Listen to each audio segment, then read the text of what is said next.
Hello students, welcome to the channel Fundamental of Physics by Abhijit Pratap.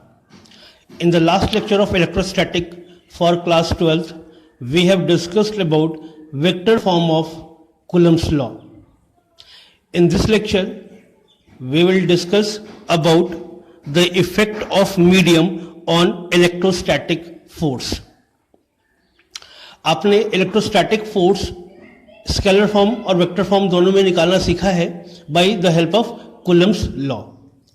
Coulomb's law आपको magnitude और साथ में direction भी बताता है किसका, जब दो चार्जेस के बीच में जो इलेक्ट्रोस्टैटिक फोर्स डेवलप होता है उसका. तो for Coulomb's law, if two charges that is Q1 and Q2 are separated by some distance r, तो इन दोनों के बीच में एक फोर्स डेवलप होगा.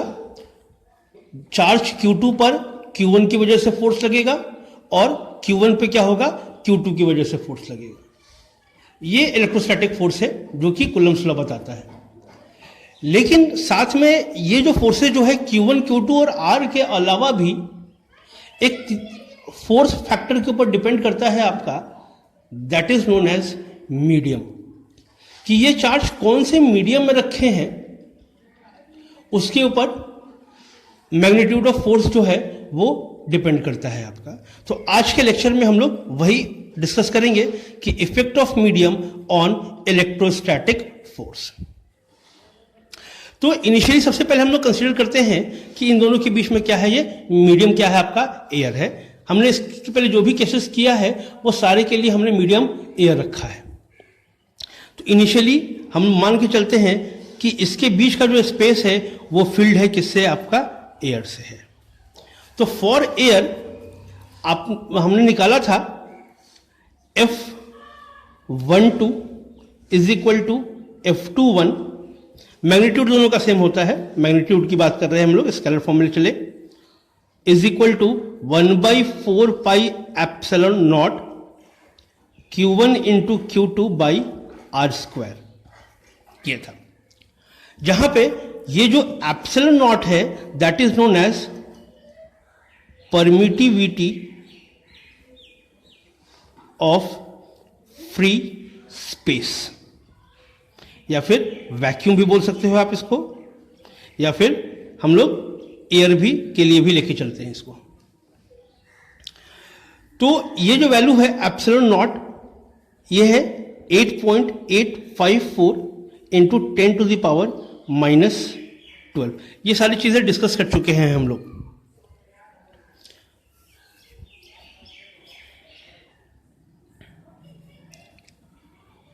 Coulomb square upon newton metre square, ये वैल्यू था एयर के लिए. ये हमने इसके पहले वाले लेक्चर्स में हमने कर लिया था, ये जस्ट सिर्फ रिवीजन है आपका.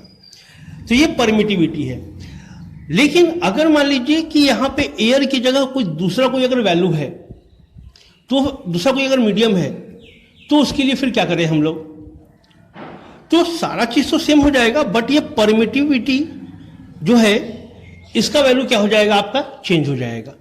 जैसे एक एग्जांपल लेते हैं, मान लीजिए कि ये दो चार्जेस है Q1 and Q2 separated by distance R, और यहां पे इन दो चार्जेस जो है वो रखे हैं कहां, आपको एक ऐसे मीडियम में रखे हैं जहां पे चारों तरफ क्या है, वाटर है मान लेते हैं. इसका मतलब ही इन दोनों चार्जेस के बीच का जो स्पेस है उसमें क्या फील्ड है, वाटर फील्ड है.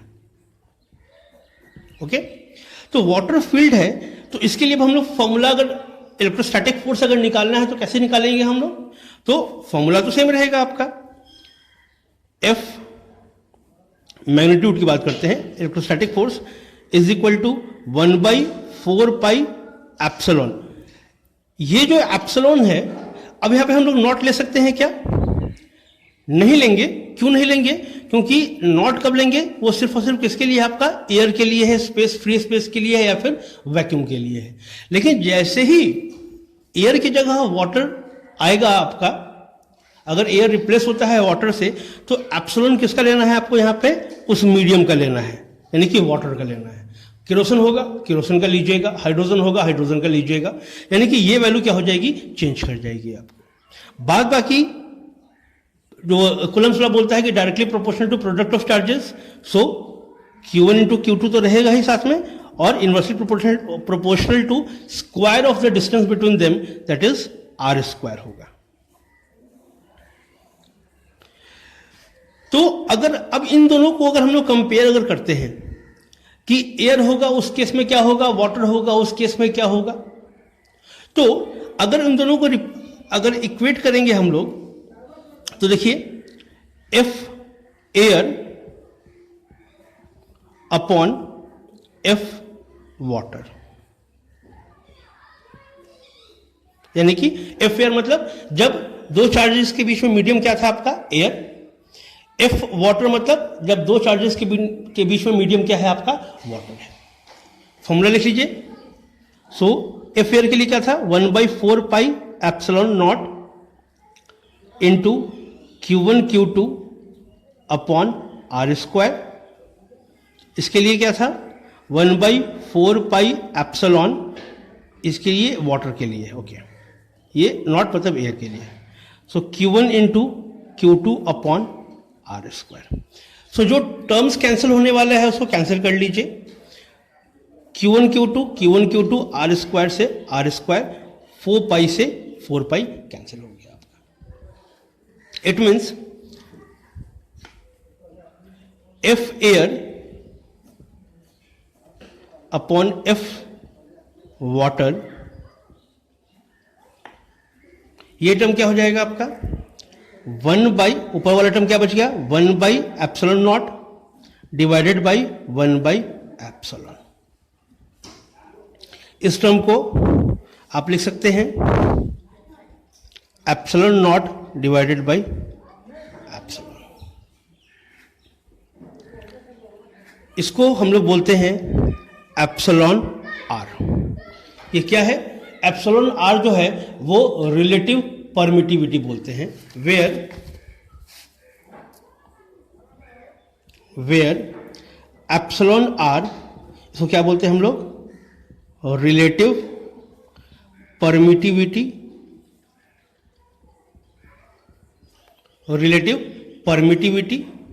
ओके, और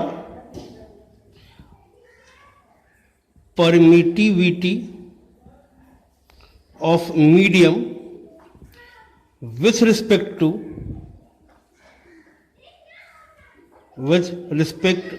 to एयर, एप्सिलॉन आर। इसका मतलब है क्या कि अगर हम लोग बात करें तो epsilon R is equal to epsilon naught divided by epsilon, medium में। इट मीन्स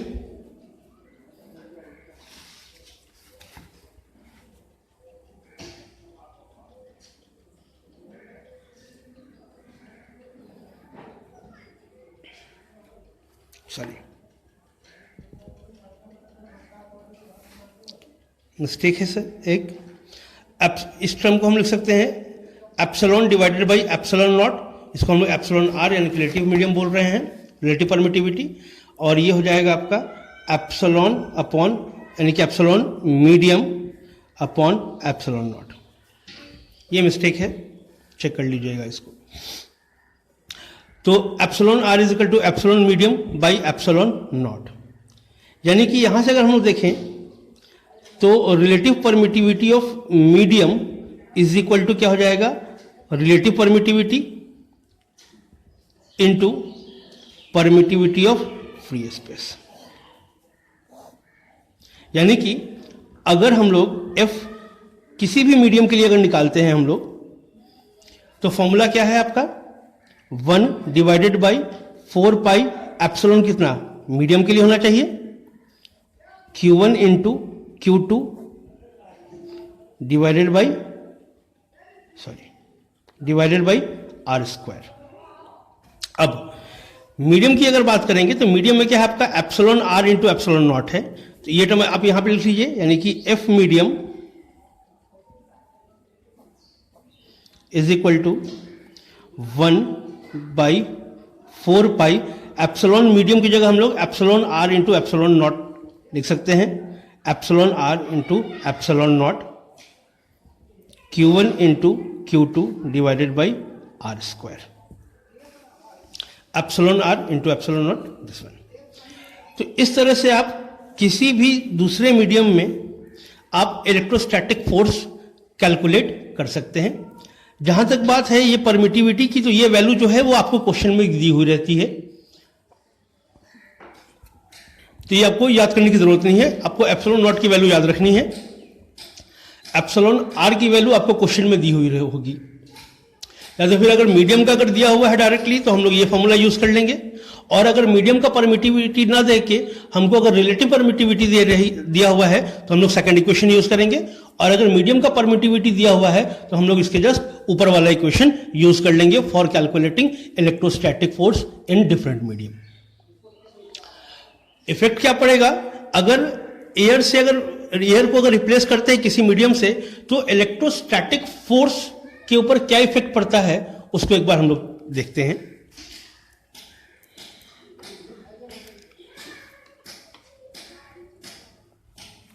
ओके, तो इसके हम लोग देखते हैं कि क्या इफेक्ट पड़ेगा। इक्वेशन हमने पीछे आया है हमारा F air upon F medium magnitude is equal to epsilon R, epsilon upon epsilon naught is equal to epsilon R, या फिर इसको हम लोग के भी बोलते हैं, परमिटिविटी। और यहां से अगर हम लोग बात करें इस टर्म को तो हम लोग यहां से बोल सकते हैं क्या, F air upon K is equal to F medium बोल सकते हैं इसको हम लोग। चूंकि के का जो वैल्यू है यानी कि के या फिर रिलेटिव परमिटिविटी ईआर और फिर एप्सिलॉन बाई एप्सिलॉन नॉट, जो वैल्यू है वो ऑलवेज क्या होता है, ग्रेटर देन 1 होता है। यानी कि इस के का जो वैल्यू है वो क्या होगा, 1 से ज्यादा होता है हमेशा आपका। चूंकि 1 से ज्यादा है इसका मतलब है क्या कि ये जो टर्म है डिनोमिनेटर जो है वो 1 से अधिक है। इसका मतलब है कि जो मीडियम में जो फोर्स जो होगा वो क्या हो जाएगा, रिड्यूस हो जाएगा। इसीलिए एक नोट बना लीजिएगा, note when medium between the charges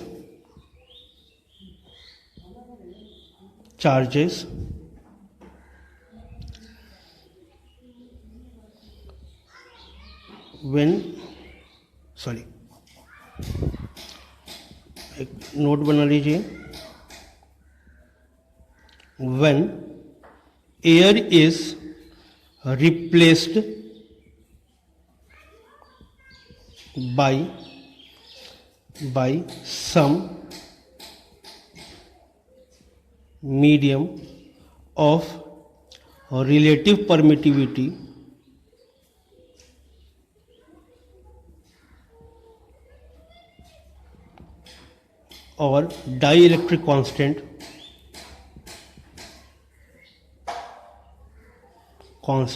K, then electrostatic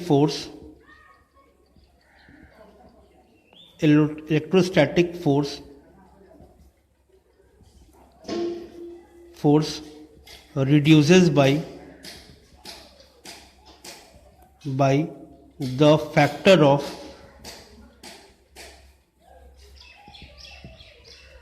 K। ये नोट है आपका, when air is replaced by some medium of relative permittivity or dielectric constant K, then electrostatic force reduces by the factor of K। एक question कराते हैं इसके ऊपर तो आपको अच्छे से समझ में आएगा।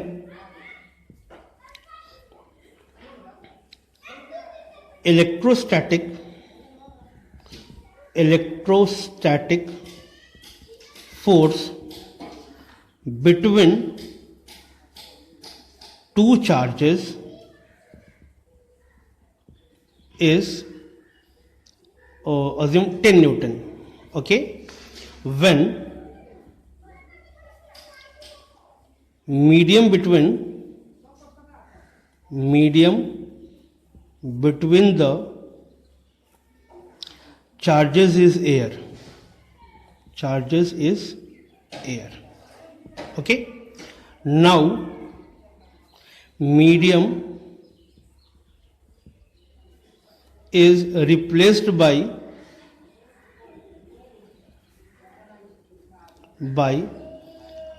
some other material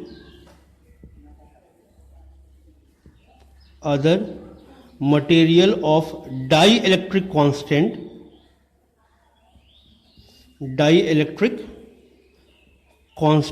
of 2, then what will be the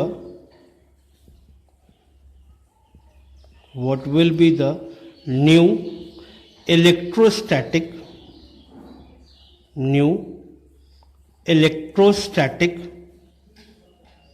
force between the charges. ये क्वेश्चन है आपका. Electrostatic force between two charges is 10 Newton when medium between the charges is air. Now medium is replaced by some other material of dielectric constant of 2, then what will be the new electrostatic force between the charges?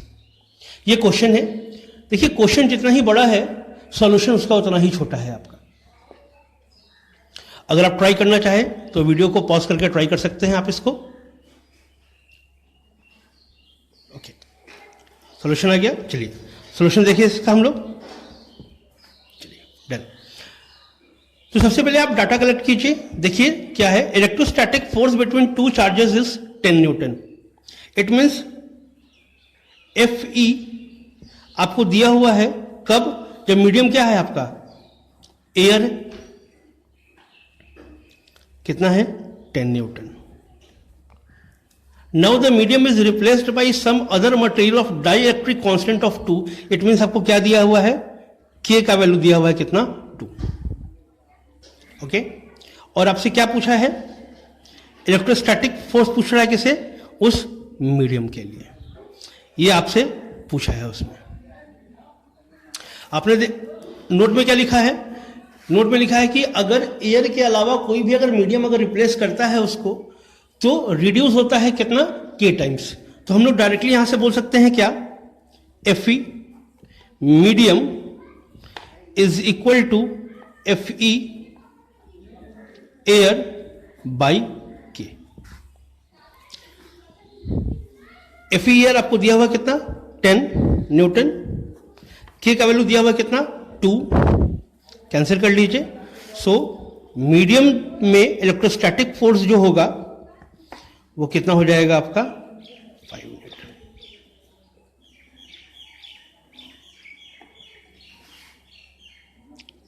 ये है आपका. Next एक question कीजिए.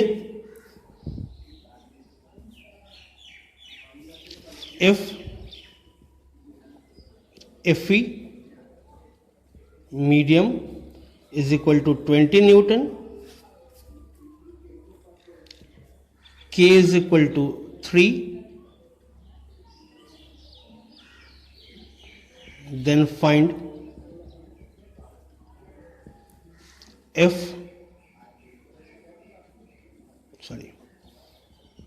Fe in air and also calculate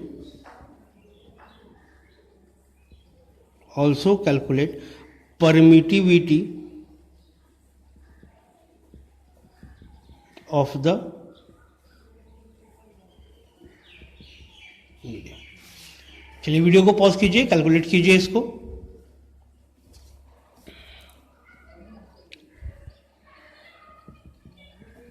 हो गया. चलिए शुरू करते हैं इसको. सॉल्यूशन देख लें इसका हम लोग. आपको जो गिवन डाटा है पहले उसको लिख लीजिए. एफ ई यहां पे किसके लिए दिया हुआ आपको, मीडियम के लिए दिया हुआ है, कितना 20 न्यूटन। के का वैल्यू गिवन है कितना 3। एफ ई पूछा क्या क्या है आपसे, एयर में इलेक्ट्रोस्टैटिक फोर्स और साथ में एप्सिलॉन किसके लिए, मीडियम के लिए पूछा है आपसे। ये दो चीज कैलकुलेट करना है। तो फर्स्ट कैलकुलेट करते हैं हम लोग। आपको पता है we know F E medium is equal to F air upon K. So यहां से क्या हो जाएगा आपका, एफ ई किसके लिए, एयर के लिए, is equal to F E medium into ये आपका डिवीजन में है, इधर जाएगा तो मल्टीप्लिकेशन में आ जाएगा। सो के put the values. F E medium दिया हुआ कितना 20 न्यूटन, के का वैल्यू दिया हुआ कितना 3, so answer will be 60 Newton answer. ये पहला आ गया आपका। सेकंड की बात करते हैं हम लोग, सेकंड पार्ट क्वेश्चन का। आपको परमिटिविटी पूछा है मीडियम का, तो आपको पता है कि epsilon medium upon epsilon air naught is equal to epsilon R भी बोलते हैं आप इसको, के भी बोलते हो, और ये वैल्यू दी हुई है आपको कितना 3। तो एप्सिलॉन मीडियम जो है वो क्या हो जाएगा आपको 3 into epsilon not. Epsilon not की वैल्यू पता है, इसकी वैल्यू आपको पता है कितनी होती है 8.854 coulomb square newton KG, sorry newton metre square. Okay, इसको मल्टीप्लाई कर लीजिए तो epsilon medium will be 12 carry 1 15 16 24 25 carry 2 26 coulomb square per newton metre square. So this is the answer. Hopefully आज के लेक्चर में कोई प्रॉब्लम नहीं होगी आपको। Thank you.